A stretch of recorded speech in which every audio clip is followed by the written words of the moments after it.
In the quiet streets of Sacramento, something dark and twisted simmered just below the surface. Welcome to Death House Landlady, the chilling crimes of Dorothea Puente. In this episode, we're diving into the horrifying story of a woman who seemed harmless, but turned her boarding house into a house of death. Dorothea Helen Gray, born January 9, 1929, in Redland, California, didn't have a picture-perfect childhood. She was the sixth of seven kids, but stability wasn't part of her life. When Dorothea was just 8, her father died from tuberculosis, and a year later, her mother, an abusive alcoholic, died in a motorcycle accident. From there, things spiraled, and the children were sent to an orphanage. At 16, Dorothea tried to make a living, but not in any way you'd expect. She worked as a prostitute out of a dingy motel in Olympia, Washington. Around the end of World War II, she started dating Fred McFall, a 22-year-old soldier. They tied the knot a few months later in Reno. But on their marriage license, Dorothea didn't go by her real name. She called herself Sherriolette Rissell, claiming to be 30. Fred later said he didn't understand where she pulled that name from. Their marriage, though, was a disaster. Dorothy had kids, but didn't raise them. One was put up for adoption, and the other sent to live with family. By 1948, she had moved back to California, and McFall had filed for divorce. What followed over the next 20 years was a whirlwind of bad marriages, scams, arrests, and jail time. She ran a brothel in Sacramento, got caught cashing her tenants' checks, and used fake identities like Taya Single Anyarda, an Israeli-Egyptian woman, to stay off the radar. Even her fourth husband, Pedro Angel Montalvo, believed she was a doctor or actress from a wealthy Mexican family, but her constant spending habits tore their marriage apart. Dorothea started changing her appearance, too. Gone were the flashy clothes and heavy makeup.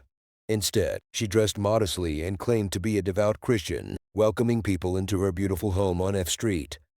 She took in those society ignored: the homeless, alcoholics, people with mental health struggles. Social workers trusted her. She hosted meetings and was well known in the Sacramento community. But underneath that kind, grandmotherly exterior, something far more sinister was brewing. In the 1980s, she was caught signing tenants' benefit checks and lost her first boarding house. Later, as a personal caregiver, she poisoned her clients and stole their possessions. Even after being jailed in 1982, a state psychologist warned that she was psychotic and needed close monitoring. But no one listened. By 1985, Dorothea had started another boarding house. She took in society's shadow people, those without family, drifting between life and death. One by one, her tenants began to disappear. No one seemed to notice. No one asked questions. Until 61-year-old Ruth Monroe, Dorothea's friend and business partner, moved in and quickly died of an apparent overdose. Dorothea claimed it was suicide, that Ruth had been depressed. The death was ruled as such. Not long after, another tenant accused her of drugging and robbing him. She was sentenced to prison, but only served 3 years. While behind bars, she found a pen pal, 77-year-old Everson Gilmuth from Oregon. After her release, he came to California, expecting marriage. But by November 1985, he vanished. Dorothea hired a handyman to build a large, coffin-sized box, claiming it was for trash. They dumped it near the Sacramento River, where a fisherman later found Gilmuth's body. But no one identified it as his until 3 years later. The real suspicions didn't begin until 1988, when a tenant named Alvaro Montoya disappeared. This time, someone was paying attention: a social worker named Judy Moyes. When Montoya didn't show up for appointments, Judy was concerned. Dorothea had plenty of excuses, but none of them added up. Then came a note. A tenant passed it to the police, saying Dorothea had been forcing him to lie. Other tenants revealed disturbing secrets: holes in the yard, filled with concrete. Police started digging. What they uncovered would shock everyone. 7 bodies were found buried beneath her property, some wrapped in sheets, some buried so long that tree roots had grown around them. The smell, neighbors said, had been unbearable for months. Dorothea Puente fled Sacramento, but didn't make it far. In Los Angeles, she tried to seduce another man, but he recognized her from the news and called the police. She was arrested and brought back to Sacramento, where her trial captivated the nation.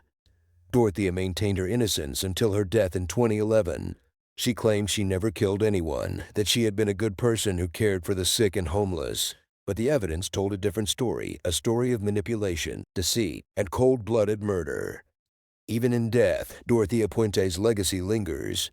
Her house on F Street stands as a haunting reminder of the evil that once lived there, with its new owners playing into the dark history by placing mannequins of her in the yard and a sign reading, "Trespassers will be drugged and buried."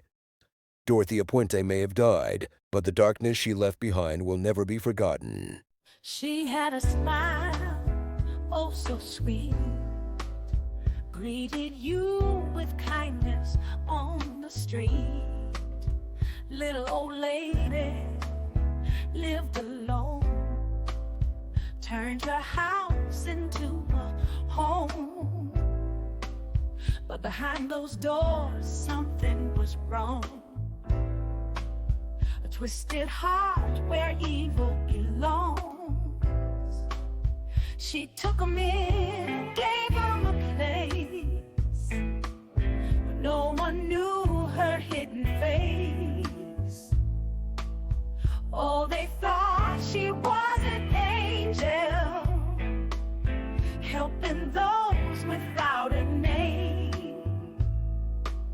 But underneath that gentle whisper, she was playing a wicked game. She's a sinister spinster, living a lie, burying secrets where the shadows hide. She wore two faces, sweet and cruel, dealing death while playing the fool. Yes, she's a sinister spinster, a queen of disguise, taking lives right before our eyes. She cashed the checks, played her part, running her game cold from the start. The lonely souls who came her way didn't know they were her prey. By the moonlight she digs so deep beneath the earth where they forever sleep. She knew how to play the saint, but her heart was cold without restraint.